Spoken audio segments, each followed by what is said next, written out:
Shabbat Shalom à tous. Que le Seigneur vous bénisse, peuple de Dieu. Soyez énormément bénis. Alors, c'est votre émission Temps de Kabod. Temps de Kabod a pour but reconforter, restaurer, rallumer l'esprit de ceux qui sont faibles. Temps de Kabod est un moment où nous traversons, nous passons plutôt dans la présence de Dieu. C'est un moment très merveilleux. Je t'invite de suivre cette émission et je sais que le Seigneur ne manquera pas de te faire énormément du bien. Nous allons prier pour toi. Nous allons demander la faveur divine sur toi. Nous allons demander à ce que le Seigneur te reconforte et que Dieu te visite au travers de cette émission. Je suis le pasteur Nadia Rima. Alors, je t'appelle en tout cas à t'abonner sur notre page Facebook, Instagram, mais aussi sur la chaîne YouTube. Je vous invite à vous abonner. Abonnez-vous massivement et suivez-nous. Le Seigneur va visiter vos vies. Le Seigneur va vous faire énormément du bien. Alors aujourd'hui, nous allons développer un thème très merveilleux, un thème qui va vraiment te bénir, un thème qui va vraiment te redonner de la force. Le thème, c'est le 7e jour. Dis-le avec moi, répète-le avec moi, le 7e jour. Nous allons savoir aujourd'hui qu'est-ce que le 7e jour apporte dans notre vie. Et quand le 7e jour vient, le 7e jour fait de nous qui? Nous apporte quoi? Nous allons le connaître au travers de ces instants et aussi de cette lecture biblique. Là où tu es, tu vas incliner ta tête, nous allons prier. Seigneur, je te rends grâce pour ces instants. Je prie que tu visites ton peuple. Je prie au nom de Jésus-Christ que tu rencontres un cœur assoiffé, que tu rencontres un cœur désespéré, que tu rencontres une personne au travers de ces instants. Je prie au nom de Jésus que ces instants que nous passons dans ta présence soient des instants qui bénissent, qui fortifient, qui réjouissent, qui redonnent de la force et de l'espoir à ton peuple. Au nom puissant de Jésus-Christ, j'ai prié au nom de Jésus que tu sois au milieu de nous. Utilise-moi parce que je suis une vase vide au devant de ta présence. Fais de moi, Seigneur, une bénédiction pour ton peuple. Au nom de Jésus-Christ. Amen. Que Dieu te bénisse abondamment. Alors, tu vas déjà te concentrer. Essaye d'oublier ce que tu es en train de faire. Essaye d'abandonner ce que tu fais maintenant. Tu vas te concentrer. Prends ta Bible avec moi. Ouvre-le. Nous sommes dans le livre de Josué 6, le verset 15 jusqu'à 16. Nous lisons au nom de Jésus-Christ. Est-ce que tu es déjà prêt? D'accord. La Bible déclare dans Josué 6, 15, la Bible dit: le 7e jour, ils s'élevèrent de bon matin de l'aurore. Et ils firent de la même manière 7 fois le tour de la ville. Ce fut le seul jour où ils firent 7 fois le tour de la ville. À la 7e fois, comme le sacrificateur sonnait de trompette, Josué dit au peuple: poussez des cris, car l'Éternel vous a livré la ville. L'Éternel vous a livré la ville. Ce que j'aime dans le combat, c'est que tout combat d'enfant de Dieu, le Seigneur s'élève toujours pour donner la victoire à ceux qui lui appartiennent. Si tu es enfant de Dieu aujourd'hui, j'aimerais te dire, ne désespère pas. Parce que Dieu n'abandonne point ses saints. Dieu n'abandonne point ses enfants. Même dans la souffrance, même dans des difficultés, même dans des moments très difficiles, même si tu te retrouves dans la boue, dans l'humiliation, n'oublie pas que Dieu donne toujours la victoire à ceux qui lui font confiance. La Bible déclare que Dieu honore ceux qui l'honorent. La Bible n'a jamais menti. Tout ce que Dieu promet, il le réalise et il accomplit.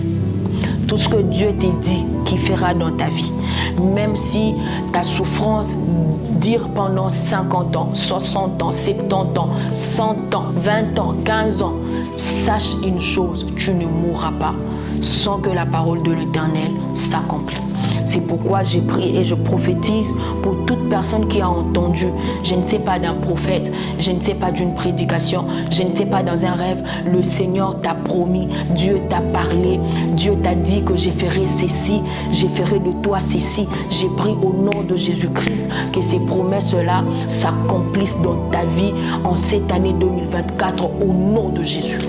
J'ai pris que personne ne te retire ce que Dieu est en train de préparer pour toi. J'ai pris au nom de Jésus qu'aucune porte ne s'ouvre en ta faveur pour détruire la bénédiction de Dieu dans ta vie. Qu'aucune porte satanique ou diabolique ne te soit ouverte pour que tu sois la porte par laquelle le malheur va entrer et va retarder ta bénédiction. J'ai pris que toi, ta bénédiction ne sera plus retardée au nom de Jésus.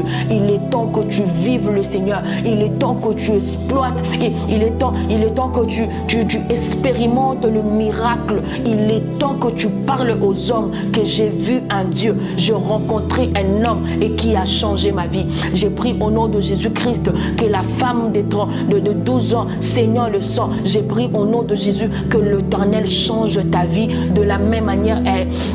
Il a pu changer pour cette femme. Cette femme n'avait pas de nom. On avait déjà donné à cette femme le nom. C'était le nom de la femme à la perte de sang. On ne savait plus comment elle s'appelait normalement. Ça veut dire la situation que cette femme traversait est devenue son identité. Les gens pouvaient l'identifier au travers de son état. J'ai pris au nom de Jésus-Christ pour une personne qu'on a identifiée par rapport à sa situation, par rapport à sa pauvreté, par rapport à au chômage, par rapport au célibat. J'ai pris au nom de Jésus-Christ que l'Éternel te rencontre, enfin que ta vie change, enfin que ton histoire change au nom de Jésus-Christ.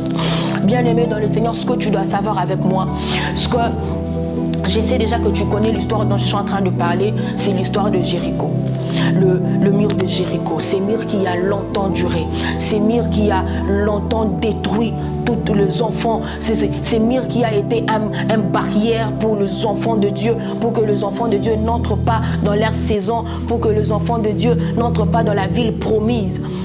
La Bible déclare que Dieu, dans l'instruction à Josué, Dieu est en train de dire à Josué, vous allez tourner la tour de la ville une fois par jour.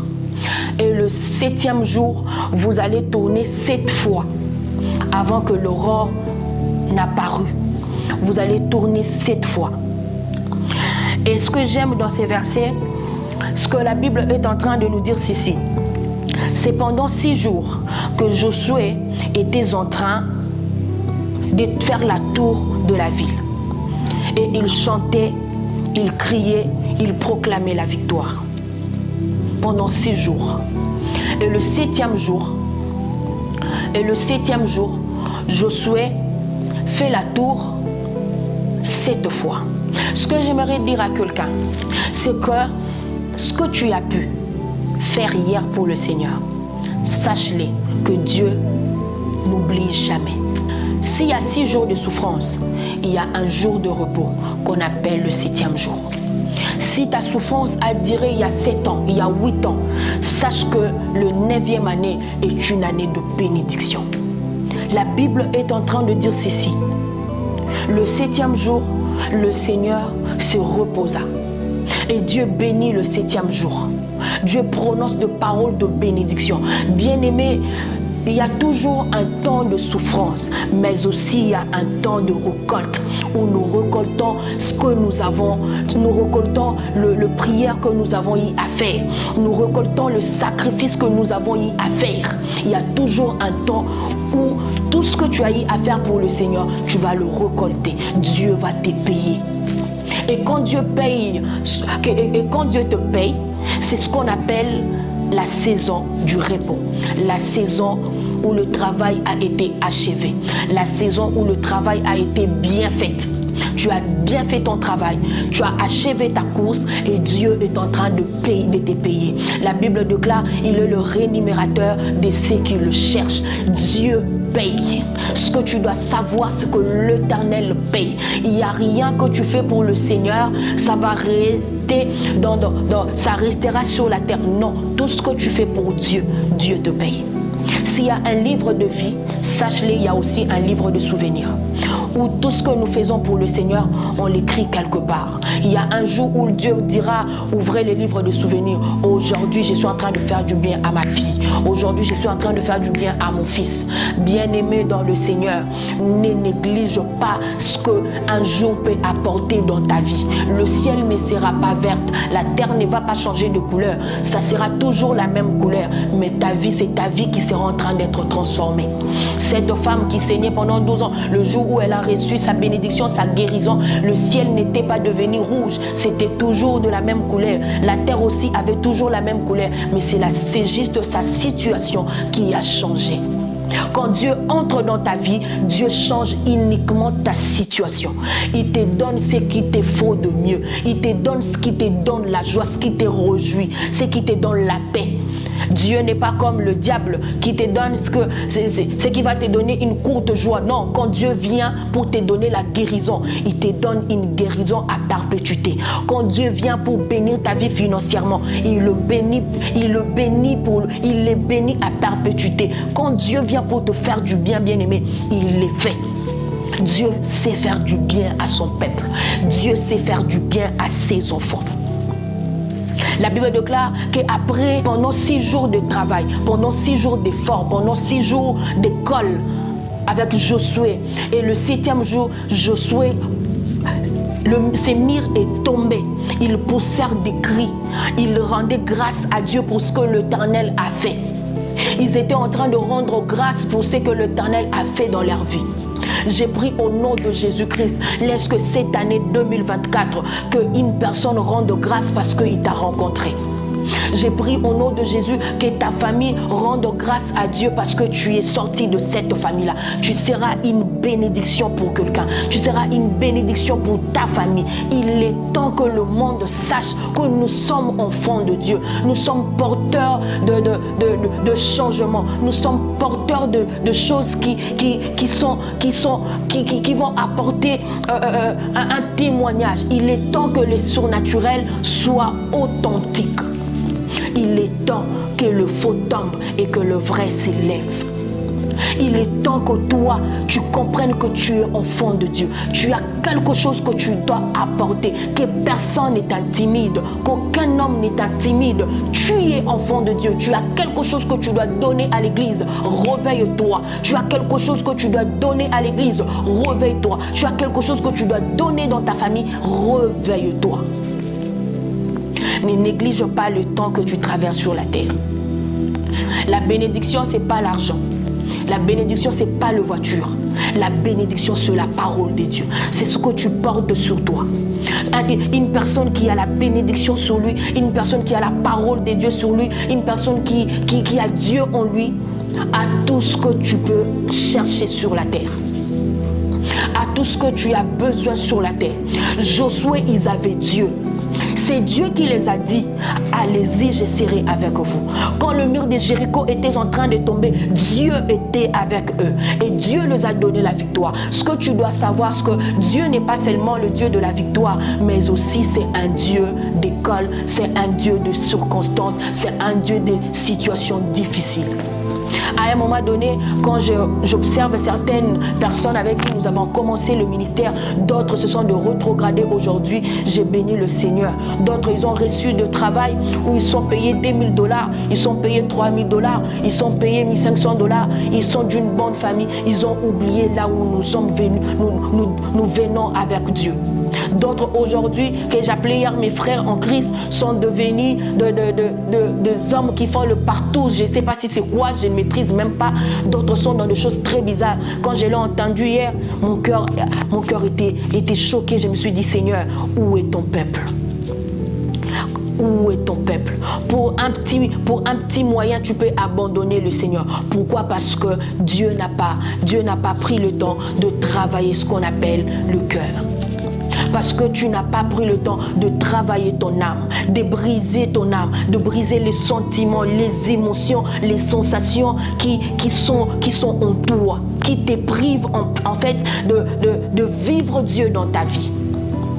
Il est temps que tu saches que malgré ce qui se passe à l'église du Congo, malgré qu'aujourd'hui il y a de prophètes, il y a de pasteurs qui nous font la honte, il y a aussi de vrai que Dieu est en train de susciter, que Dieu est en train de réveiller, que Dieu est en train de donner une certaine position dans le monde spirituel, de donner une position dans ces pays. Il y a quelque chose que j'aime avec l'histoire d'Élie. La Bible déclare que là où Élie était, il y avait un dieu de Baal. Mais ce que j'aime, c'est que Élie est en train de défier le dieu de Baal. Bien-aimé dans le Seigneur, quand tu sais que tu as un Dieu véritable, il y a quelque chose que j'aime avec l'histoire d'Élie. La Bible déclare que là où Élie était, il y avait un Dieu de Baal. Mais ce que j'aime, c'est que Élie est en train de défier le Dieu de Baal. Bien-aimé dans le Seigneur, quand tu sais que tu as un Dieu véritable et que Dieu marche avec toi, il n'y a aucune personne qui peut s'opposer au devant de toi. Parce que tout celui qui s'oppose, que ce soit spirituellement, physiquement, sache-le bien que la foi que tu as, tu vas lui contester. Sache-le bien que tout Dieu de Baal qui s'élève contre ta vie, si en toi tu es sûr que je suis enfant de Dieu, j'ai reçu Christ en moi, et la Bible déclare qu'il n'y a plus de condamnation pour ceux qui sont en Christ, tu n'auras peur de rien, peur de rien. Tout ce qui viendra dans ta vie, tu vas les affronter. Toute situation que tu vas traverser, tu vas l'affronter parce que tu sais qu'en moi, il y a un Dieu.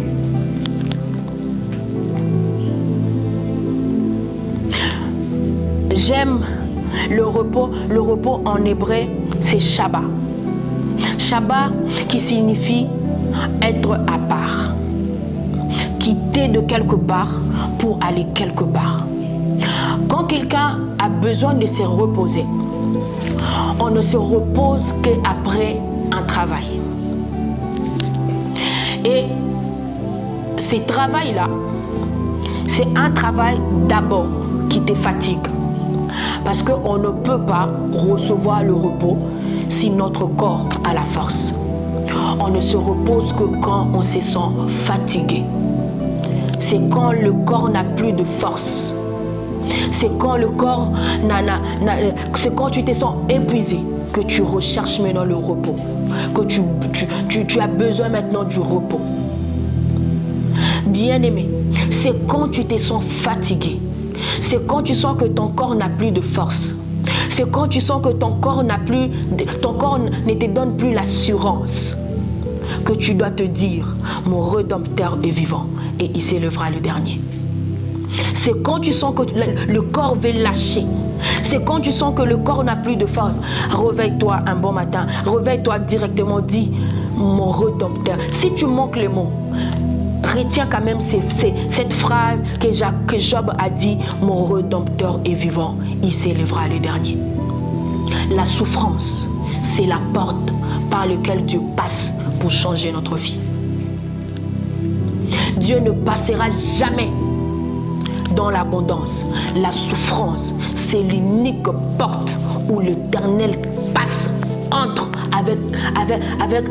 avec beaucoup de force pour changer ton histoire, pour changer ta vie. Parce que Dieu aime la gloire. Le Seigneur veut que le témoignage soit de sa part. Dieu aime la gloire. Dieu a besoin de la gloire. Dieu veut la gloire. C'est comme ça que tu verras que c'est dans la gloire que l'Éternel se manifeste. C'est dans la gloire que Dieu se manifeste. Et la gloire de Dieu, Dieu ne les partage avec personne. C'est ainsi tu verras que ta souffrance est la porte par laquelle Dieu est en train de passer pour changer ta vie. Il y a de ceux-là qui pensent que leur vie changera impérativement d'une personne. Non, Dieu est le Dieu de ceux qui n'ont personne.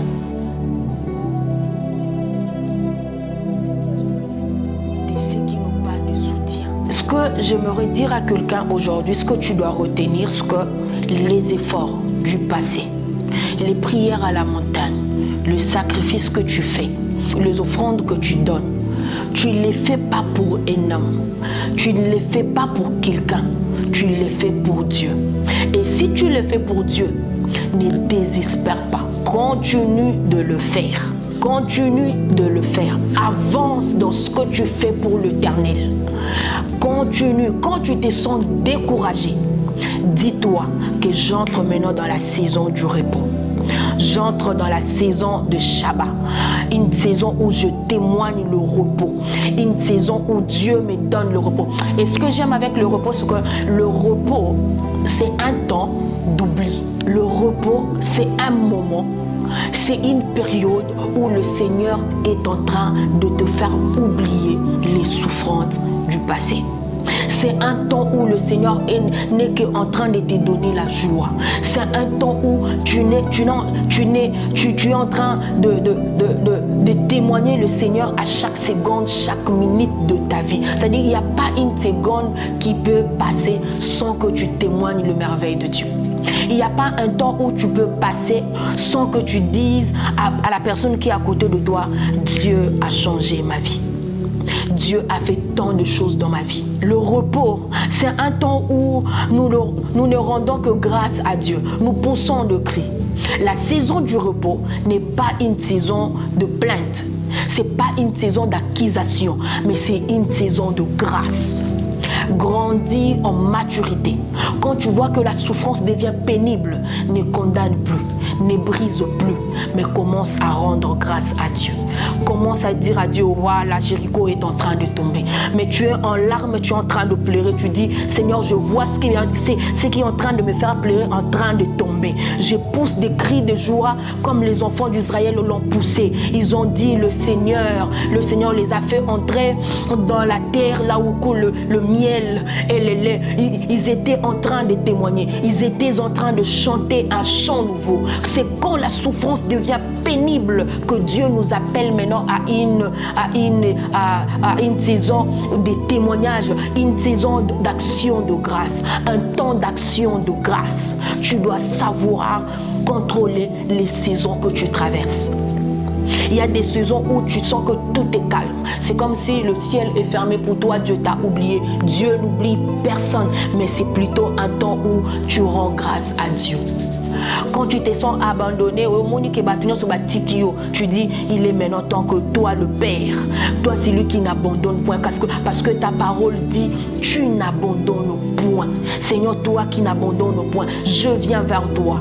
Je viens vers toi. Je soupire. J'ai besoin de toi. Je te rends grâce parce que tu ne m'as pas abandonné. Je te rends grâce parce que ce célibat est en train de tomber. Je te rends grâce parce que ce chômage est en train de tomber. Je te rends grâce parce que le chèque est en train de tomber. Et tu rends grâce à Dieu même si tu ne vois pas le changement. Sache-le bien, il y a un temps où le travail de la souffrance de l'école de Dieu sera achevé. Et tu vas entrer dans la saison qu'on appelle la saison du repos. Le jour où on cria, le jour où on célèbre le Seigneur, le jour où on rend grâce à Dieu. Shabbat qui signifie repos, moi je le dis, le repos c'est être à part, c'est de quitter de quelque part et d'aller quelque part. Bien-aimé, tu dois connaître la direction que tu poursuis. Tu dois connaître avec qui tu avances dans cette direction. La Bible déclare que Josué tournait la ville une fois. Mais ce que j'aime, c'est que Josué ne tournait pas seulement la ville une fois, mais Josué tournait la ville avec Dieu. Tu dois connaître ce que tu fais. Tu dois connaître, est-ce que ce chemin, est-ce que cette souffrance, c'est vraiment l'école de Dieu ou soit c'est par manque d'écoute, manque d'obéissance que je me suis retrouvée dans cette situation. Il y a des gens qui se retrouvent dans des situations où Dieu n'a pas permis cela, mais c'est à cause de la désobéissance que tu es dans cette situation-là. C'est à cause de la désobéissance que tu es entré dans cette situation. Et Dieu n'a pas besoin de cela. Dieu a besoin que toi, tu sois dans l'école, dans son école. La situation que tu dois traverser ne doit pas être une situation où tu traverses parce que tu n'as pas écouté le Seigneur, mais ça doit être une situation parce que tu as écouté le Seigneur, mais tu es quand même dans l'école de Dieu. Cherche comment obéir à Dieu. Ceux qui témoignent, ceux qui entrent dans la saison de Shabbat sont ceux qui savent obéir à Dieu. Ceux qui entrent dans la saison du témoignage, ce sont ces personnes-là qui savent obéir à Dieu. Il n'y a que ceux-là qui obéissent à Dieu qui témoignent le merveille de l'Éternel. Il n'y a que ceux-là qui obéissent à Dieu qui entrent en Canaan. Celui qui désobéit à Dieu n'entrera pas en Canaan. Mais celui qui obéit à l'Éternel entre dans la saison du changement. Je prie que Dieu te donne un cœur obéissant. Je prie au nom de Jésus que l'Éternel te donne un cœur obéissant. Que tu obéisses à la voix de Dieu. Que tu obéisses à l'instruction de Dieu. Que tu obéisses à ce que l'Éternel te dit. Que tu obéisses à ses instructions afin que tu entres dans la saison du changement, dans une saison de témoignage, dans une saison où tu ne seras qu'en train de rendre grâce à Dieu. Dans le repos, il n'y a pas la souffrance. Dans le repos, il n'y a pas les inquiétudes. Le repos, c'est la saison de grâce. Le repos, c'est la faveur de Dieu. Où partout là où tu pars, on t'ouvre de portes. Partout là où tu toques, on t'ouvre de portes. Partout là où tu es, il y a la faveur de Dieu qui t'accompagne. Une personne qui est dans le repos de Dieu n'efforce plus rien. Tout ce que tu as besoin vient vers toi, s'avance vers toi, parce que tu es dans le repos de Dieu. Et ce que j'aime avec le repos de Dieu, c'est que ce n'est pas toi qui décides sur ton repos, mais c'est l'Éternel qui décide sur les repos. Tu sais pourquoi? Parce que Dieu est le maître de temps, de circonstances. Dieu maîtrise le temps. Dieu connaît le temps. Et le temps de Dieu est toujours parfait. Quand Dieu dit que c'est son temps, il veut te bénir, il te bénit. Tu n'as pas d'intérêt à chercher à ce que le temps, que ton temps te bénisse, que le sacrifice que tu fais pour Dieu te soit récompensé à ton temps. Non, Dieu te les donne à son temps parce que le temps de Dieu, elle est parfaite. Et le temps de Dieu nous protège. Le temps de Dieu nous préserve. Quand Dieu te donne la bénédiction à son temps, cette bénédiction cette bénédiction-là protège même ta vie. Ce que j'aime avec la bénédiction de Dieu, c'est que quand Dieu te donne la bénédiction à son temps, cette bénédiction protège même ta vie. Prie avec moi. Tu seras en train de dire à Dieu, Seigneur, je veux entrer dans la saison du repos. Je veux entrer aussi. Je veux que mon travail s'achève. Que j'entre dans la saison du repos. Que j'entre dans le 7e jour où je serai aussi en train de pousser des cris de joie. J'aimerais pousser des cris de joie. J'aimerais que le 7e jour soit écrit dans mon cœur. Que je dise aussi aux hommes, un jour j'ai souffert, mais un jour le Seigneur a apparu dans ma vie et Dieu a changé. Un jour, il y a des années qui étaient des années de souffrance, mais le Seigneur s'est démontré, le Seigneur s'est manifesté dans ma vie. Est-ce que tu peux commencer à prier? Prie avec moi, parle à Dieu. Je veux entendre un cœur, je veux entendre une personne dans sa chambre, dans sa voiture, dans sa maison, je ne sais pas, l'université, qui touche son cœur et qui dit à Dieu, Seigneur, cette fois-ci je veux te rencontrer. Cette fois-ci je veux que cette saison s'ouvre en ma faveur. Je veux, Seigneur Dieu de grâce, entrer dans ma saison. Je veux que l'aurore, Seigneur, avant que l'aurore n'apparaisse, que j'entre dans la 7e jour. J'entre dans le 7e jour. Le 7e jour qui change. Le 7e jour qui transforme. Le 7e jour, le jour où tu t'es reposé. La Bible déclare que tu as béni ce jour-là. Et tu l'as béni pas pour un arbre, mais tu as béni ce jour pour moi. Tu as béni ce jour pour que ma vie change. Tu as béni ce jour pour que ma vie soit inscrite dans le livre de souvenirs. Tu as béni ce jour pour que ce jour apporte une nouvelle saison, une bénédiction, une bénédiction différente aux bénédictions précédentes dans ma vie. Est-ce que tu peux commencer à parler à Dieu? Parle à Dieu, parle à Dieu. Ô tendre Père, je prie pour tout enfant de Dieu. Je prie pour toute personne qui est en train de suivre cette émission. Je prie au nom de Jésus, Seigneur. Je prie au nom de Jésus, Seigneur, que tu donnes, ô Dieu, à ton peuple l'espoir de croire que le 7e jour va apparaître dans leur vie. J'ai pris au nom de Jésus que tu donnes à une personne l'espoir que les prières qu'il a faites, les prières qu'elle a faites il y a des années, il y a des temps passés, ne sont pas des prières en vain.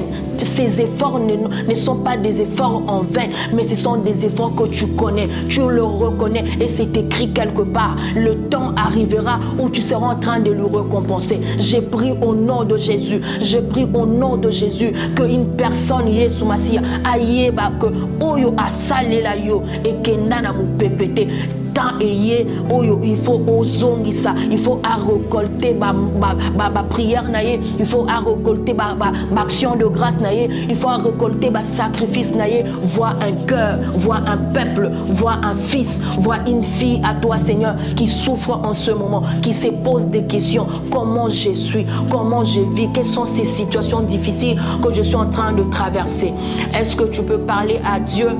Parle à Dieu, parle à Dieu au nom de Jésus, au nom de Jésus, au nom de Jésus. Nous allons clôturer ces instants. Seigneur, je prie au nom de Jésus que tu bénisses ton peuple, que tu bénisses tout un chacun de nous qui a suivi cette émission. J'ai prié au nom de Jésus qu'au travers de cette émission, qu'un cœur soit reconforté, qu'une personne soit restaurée, que l'espoir de quelqu'un revienne encore.